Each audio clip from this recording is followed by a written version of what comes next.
back again. This time it's not really computer related, it's just kind of like a travel thing.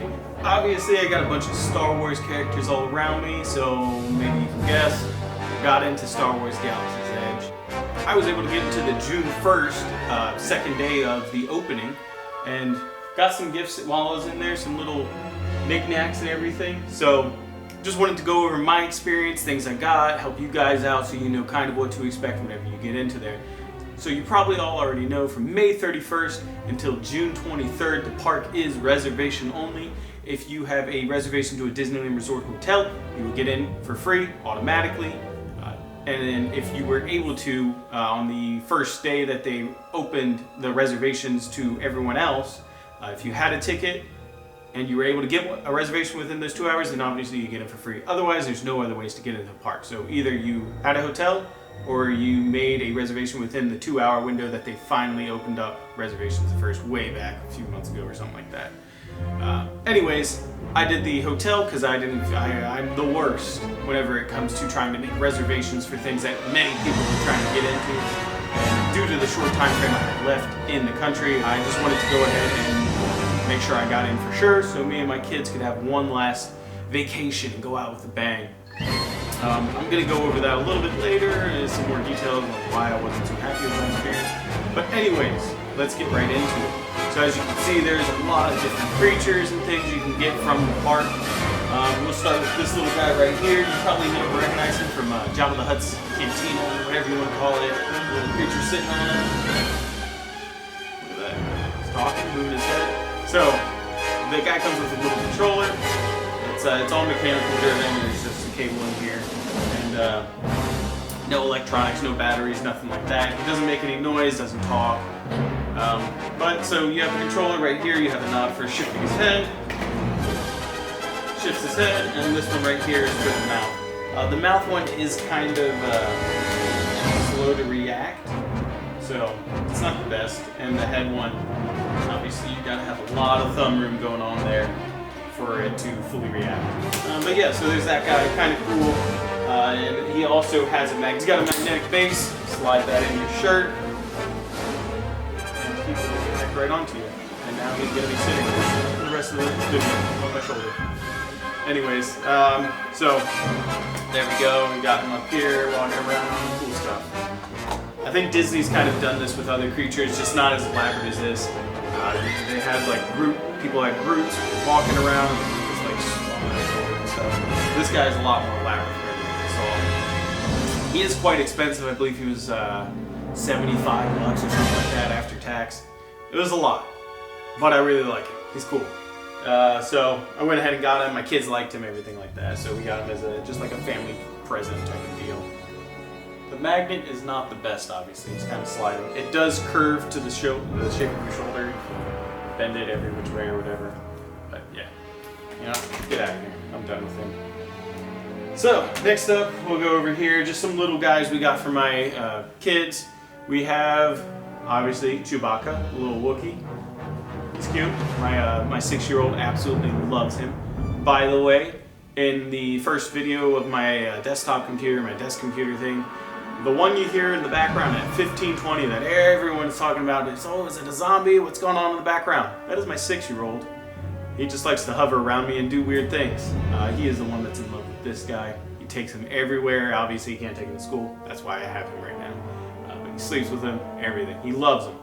This guy was like $15, something like that. Not too bad. A little pricey, but it's unique.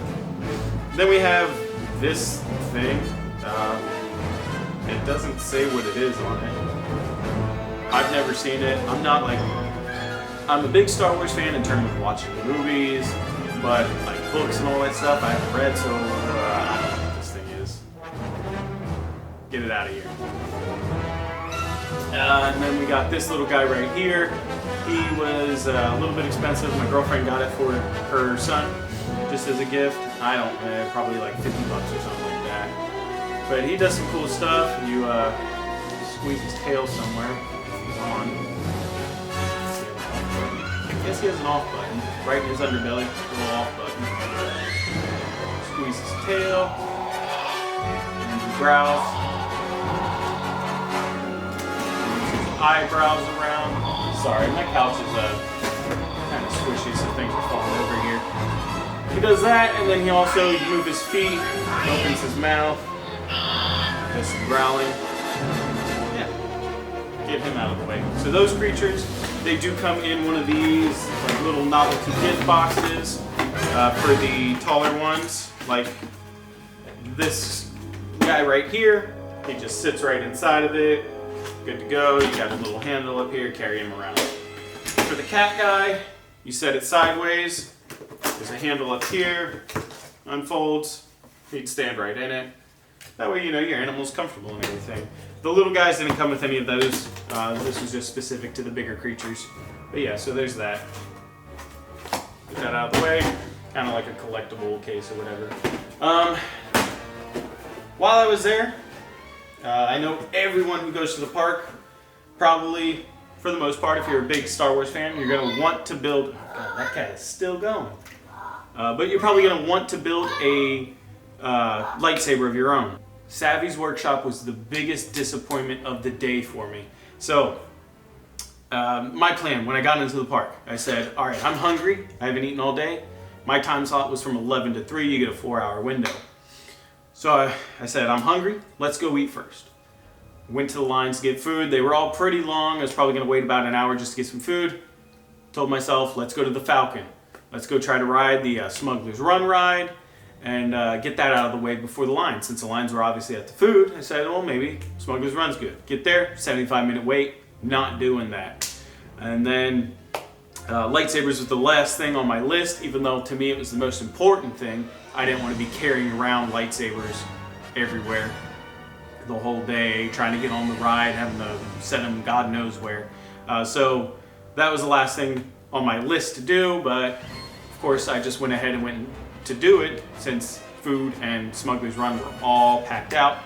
So when I get to Savvy's workshop, there was no line. No one was there except for 2 workers standing right there guarding the entrance kind of. I go up to one, I asked him, I said, hey, how do I go ahead and get into Savvy's workshop? I just want to build a lightsaber. And he went ahead and let me know that it was booked for the day. And that's where the complete disappointment set in. That is, from the beginning, it never said anything about booking it. Otherwise, I would have ran straight there and booked it for the day so that I could have got in. That was my number one thing I wanted, was to build a lightsaber that was uniquely mine. And, you know, get that experience for my kids so they could all have their own lightsabers, or probably would have only got like 2 because they're like 400 or like $200 a pop. But so that I was extremely upset at that point. The guy, he told me very nicely, using their whole logo, you know, oh, you're not going to be able to get any scrap here today. Maybe go over to the other gift shop and you can get some scrap there. Scrap is what they call the lightsabers. In case you don't know, they call them scrap to hide it from the First Order. Because obviously the First Order's out looking for any type of rebels or whatever to capture them, take them in, whatever, blah, blah, blah. So he kept telling me, at first I didn't really understand what he was trying to say because he was talking in such circles. It was like Yoda was right in front of me in human form. But then another lady walked up and just yelled out to the other few people that had walked up while I was there. Said, Savvy's workshop's booked for the day. There's no more reservations for it. So that made, I was pretty upset with that. Ruined my mood a lot for the day. But yeah. So I went ahead, went to the cantina to try to get a drink. And that line was all the way as far as it could go and then wrapped all the way back to the beginning of the cantina. There's no way I was going to make 3 kids wait in that line to watch Daddy go drink his sorrows away. So didn't go through the cantina line, went and got some of the milk. It was mediocre. The blue one's kind of like a Swedish taste, but not in a good way. The green one is like floral kind of. It gives you a refreshing feeling, but it wasn't something I enjoyed as a taste. The consistency is kind of like a cream slush, if you've ever have had one of those from Sonic. It's just a mixture of ice cream and slushy. That was about the consistency I got from it. So after that, we went ahead and did Smuggler's Run. That ride was amazing, and then I decided, well, let's go to the gift shop and see what type of lightsabers they had. My number one idea was Savvy's workshop is a workshop. They have limited people in it, so that you can go through basically a class on how to build the lightsaber and all that stuff. So I thought to myself, maybe the gift shop will just have all the parts. I can buy all the parts, put it together myself without the class experience. Unfortunately, that was not the case. The only lightsabers they offered were legacy lightsabers. And so, you know, Mace Windu, Darth Vader, Anakin, blah, blah, blah. All the original ones that you have usually seen in the Force FX or Black Series lightsabers. But these ones, I will say, are a lot cooler to me personally. So I'll go ahead and start off with this first one. Obviously, you can see they come with these neat boxes. So it's just plastic. They could have done a better material, but it's a plastic and it's okay.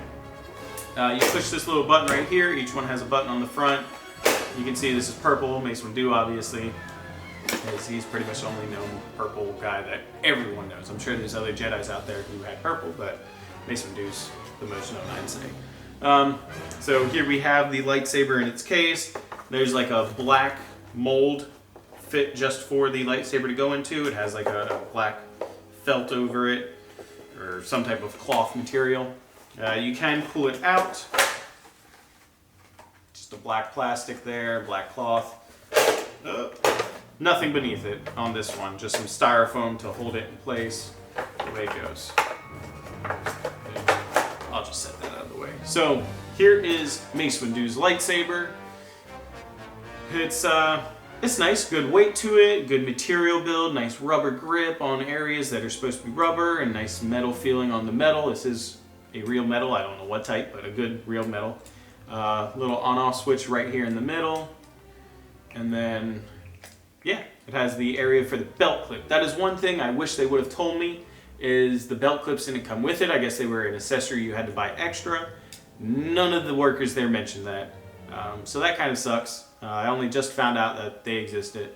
But yeah, so as you can see, there is no blade. None of the lightsabers come with the blade. It's only the hilt itself. But because of that, you don't have to buy blades for each one. You kind of save money a little bit if you want to buy a bunch of lightsabers and just want to display the hilts and only have a few of the blades or one or two of the blades, depending on the size you want. But yeah, so that way you can swap the blades between the different lightsabers. So you get the hilt. The Mace Windu was $109, or it's either $104.99 or $109.99. I don't remember. Either way, it was under $110 just for the hilt. The hilt does have all the batteries and all that stuff inside of it. Now, what you can choose from there is if you want a blade or not. They are attachable and detachable. So there's two different sizes. I'm gonna set the lightsaber off. We got two different sizes. We can fit that all the way in the screen. We got a 25-inch and a 35-inch blade. Just a little base there. All of this is hidden, so I'll go ahead and show you. I'm just gonna use the 25 because it's a little bit smaller, a little more manageable. So we've got this little cap here. It slides right out of this area of the lightsaber. Now you'll notice on the lightsaber blade, you have two portions. There is a larger notch and a smaller notch.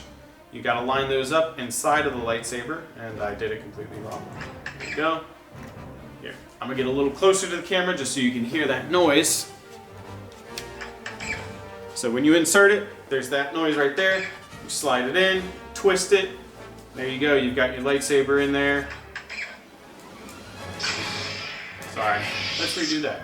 Now that the blade is inside the lightsaber, we'll hit our on switch, and there we go. The lightsaber lights up, you know, it makes its noise. It takes a lot of force to make it go. But as you see, whenever you hit something and it is enough force, it makes that nice little greenish, yellowish shine and makes some more noise. Yeah. It's a pretty cool lightsaber. The wonderful thing is all these blades are interchangeable. You don't have to get a specific blade for a specific lightsaber. You can get any blade for any lightsaber, and you can swap them between the lightsabers. So obviously there's a connection, 3 connections on the bottom. So there's some type of communication between the lightsaber and the blade that tells it what color to light up, because there's no lights within here. All the light is within this blade. So there's swappable LEDs. We'll go ahead and show you. I'll move on to Kylo Ren's saber next. So Kylo's lightsaber. There we go. Cool little blade again. I really don't like this wire, but I know it's probably part of the design from the movie. I don't watch it enough to know 100%, but it kind of gets in the way. It's a little annoying. Then we have the on-off switch back here again. Up and down, just like the other one. So yeah, that's Kylo's right there. This one, so the beautiful thing about Kylo's, if you're worried, saying to yourself, well, where are the two side pieces? You have to buy those side pieces? Fortunately, you do not. But at the same time, Kylo's does cost $149. So you gotta pay a little more, but it comes with two of the side blades, the cross blade or whatever you want to call it. Gosh, if I could get it out. And then same general concept, slides in. Slide it in. Twist it, make sure it's in place. All right, so get that in there, that, and then, I had it on already. There we go. On it goes. As you can see, Kylo's has like that little flash to show like the untamed power of the broken kyber crystal that he has inside of his. And again, it takes a lot. Takes a lot to make it go off, but does the same things. It's got the noises. So yeah, that is Kylo Ren's lightsaber. Go ahead and take this blade out, set that aside, and then the last set, oh, sorry, one more thing I forgot to say. So on Kylo Ren's lightsaber, it comes with the backing plate, or the attachment plate, so that you can put it on your belt loop or something like that. So there we go, it's on, slides right off, not too hard. Has a little clip that you just slide right in. That's about it. So fortunately, Kylo's comes with its own because it has this piece on it. I don't know why they chose to put this piece on this lightsaber only. The other Mace Windu's, you have this piece that would slide into your connection on the belt loop. So we'll set that aside. That is Kylo Ren's lightsaber. And then the last one that I got, there are a lot more options, and there's one more I wish I got. That's the Temple Guard's lightsaber. It's a nice gold and silver lightsaber, more matte colors. I really like this Mace Windu's because the gold's nice and shiny, kind of a chrome finish to everything. But the Temple Guard is nice matte colors, and it has a yellow blade, or gold, whichever one you call it. I wish I had got that one, but I spent enough on these lightsabers. So the last one I got was Ahsoka's. So you get two lightsabers. It is $199 for the two lightsabers. Obviously, since Ahsoka has two, and they're different sizes, I went ahead and got the different size blades. Got a 35 and a 25. This is going to be Ahsoka later on, I guess, when she's like an adult. Hers are buttons instead of switches or sliding switches. So there we go. They have a slightly different noise, a nice white lightsaber. Like I said, they were her adult ones, not her ones as a Padawan for Anakin. So this is Ahsoka's, same thing. Hit them, you get that nice little laser thingy, the yellowish flash. So yeah, these ones are probably my favorite. I like the white blade, even though it's really basic. I mean, it's nothing special. I like it. So I'll go ahead and turn that off. Ugh, almost cut my hand off. So that's about it for all the lightsabers. Like I was saying though, these blades are interchangeable. I don't think I said the prices, but so the 25-inch one is, I believe it was $45, and the 35-inch one, 10 inches more, was a $50 blade. So they're pretty pricey. I went ahead and got 3 long ones and 1 short one. That way, because I plan on displaying my blades on a wall somewhere, But so that way, all of my blades will have, or all my lightsabers will have a blade in them, and I can have them all displayed at one time. So yeah, that is what I got from Galaxy's Edge at Disneyland.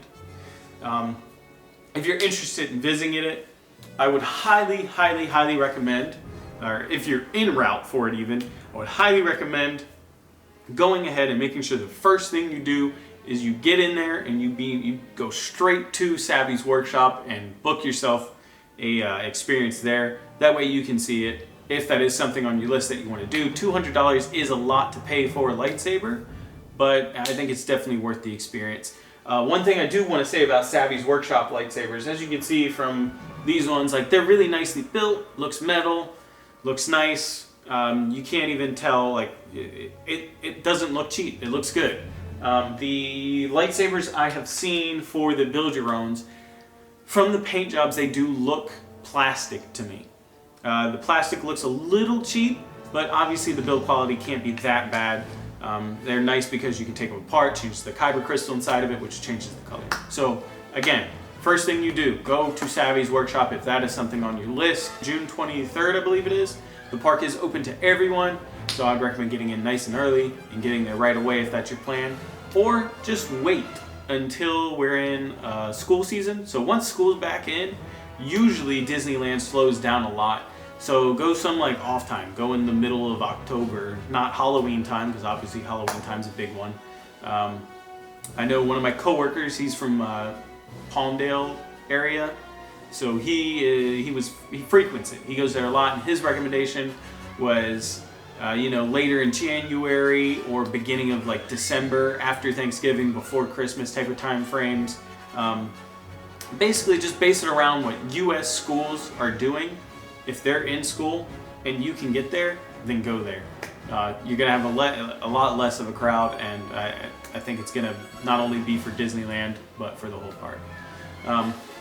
So yeah, that was my experience. Another thing I do want to say, since I did go to the opening day, or one of the opening days, fortunately everyone in the park was in Galaxy's Edge, and everything else in the park was nice and open. So that was one benefit of Galaxy's Edge being open right then, and everyone being there, is we got to experience rides real quick. We went to Splash Mountain. Normally that's like an hour plus wait. We walked up, within 5 minutes we're on, going through it. Is basically every ride was the same way. No waits. It was amazing. So Disneyland was awesome. Just Galaxy's Edge kind of wasn't. The way Disney handled, I do a reservation basis. If you're not going to limit the amount of people that are in there. They crammed every last person they could get in there, it seemed. They should have done it the way it was presented. From every article I read from like the heads of Disneyland who were talking about the opening, they said swore up and down 4 hours was going to be plenty of time for everyone that gets in to enjoy every part of the park, and that you're going to be ready to leave essentially well before 4 hours. That wasn't true. I was ready to leave well before 4 hours because I realized I wasn't going to get to do anything in the 4 hours essentially, except for spend money on the random gifts at the gift shops. I couldn't get into the things I wanted to that were unique, like the Cantina, Savvy's Workshop. Barely could get into the Falcon ride. So yeah, I was very disappointed by the way Disneyland handled the opening of Galaxy's Edge. If you're going to do a reservation, make it limited release, and make sure everyone can enjoy every last thing inside the park. Even if I couldn't have gotten into Savvy's Workshop, or everyone who couldn't get into Savvy's Workshop, even if we can't, at least offer the gear, the saber pieces, so that you can actually build your own and make one that's your own. Because that was the biggest thing for me. I didn't care about the experience of having some Disneyland employee walk me through building it. I cared about building something that was unique to me, choosing the pieces, saying I want this piece with this piece with this piece with this piece, instead of just getting, here's your lightsaber, here's your Mace Windu. That's not what I wanted. I wanted to pick my own, make it my own. And then I also wanted to have all the different kyber crystals so you could change the color. But yeah, so they should have, for the reservation-based opening, should have made it so the whole park was accessible to everyone within their 4 hours, and that everyone would have been able to experience everything. Other notes about the park, it is pretty cool. A lot of interaction. Stormtroopers always walking around. Kylo Ren came out of his little spaceship and gave a big speech about searching for the rebels, or whatever you want to call them. And then the whole time as you're there, you see rebels running around and hiding, trying to keep hidden from the First Order. And then Chewbacca, he was a big part. He was walking around everywhere. So that was pretty cool. But yeah, guys, so definitely go check out Galaxy's Edge when you get a chance. I recommend you do it in the off season, like I said. That way you can enjoy and experience everything. I don't know, though, that they're going to continue to sell all the same stuff. For all I know, Savvy's Workshop might go away or become different, might become a limited time thing. It might only do it certain days. From what I've read online, Mace Windu's lightsaber, Ahsoka's lightsabers, and Kylo Ren's lightsabers have sold out. I don't know how true this is, but that has been one thing I've read online, is that they are sold out. So I can't guarantee if you go in the off season that they will have all the stuff that you can buy. But there still is plenty to enjoy, and I'm sure they will always have some type of nice novelty items, you know, Jedi robes, all types of stuff. So yeah, guys, thanks for checking in. Thanks for viewing. I'll be in Japan 2 weekends from now. So probably 3 weekends from now, you'll probably see some videos of Japan, and you know, hopefully I get my stuff soon. You'll be seeing more desk computers, more of my desk computer. I'm going to try to do a rebuild, blah, blah, blah, blah. A lot of stuff should be coming is what I'm trying to get at. So stay tuned, subscribe, like, comment. Let me know what you guys want to see. Another big thing, you guys keep talking about benchmarks. Hit me with some games you want to see. So I've got a bunch. I've got Assassin's Creed Odyssey, Assassin's Creed Origins. I've got quite a lot of games. I have all the Crysis. I'll run through Crysis and show you guys. I've already run through Crysis and seen how they performed, and it's a little shocking. But so I'll run through and show you guys how those perform. If there's more games you want to see, I mean, Tomb Raider, things like that, let me know. I'll go out, find them, get them, test them for you guys, show you what type of benchmarks I get out of my system. I'm definitely going to do an airflow thing, so people who have been complaining that I have no airflow or my airflow is bad, probably, I'll show you guys it's not bad. I'll show you the noise of the fans, all that stuff. So that's all to come. So go ahead and make sure, if you're interested in that, if you want to hate on me saying, oh, your airflow's bad, blah, blah, blah, blah, blah, maybe you're right. So subscribe, like, stay tuned. It's all coming. You'll see it soon. And yeah, thanks guys.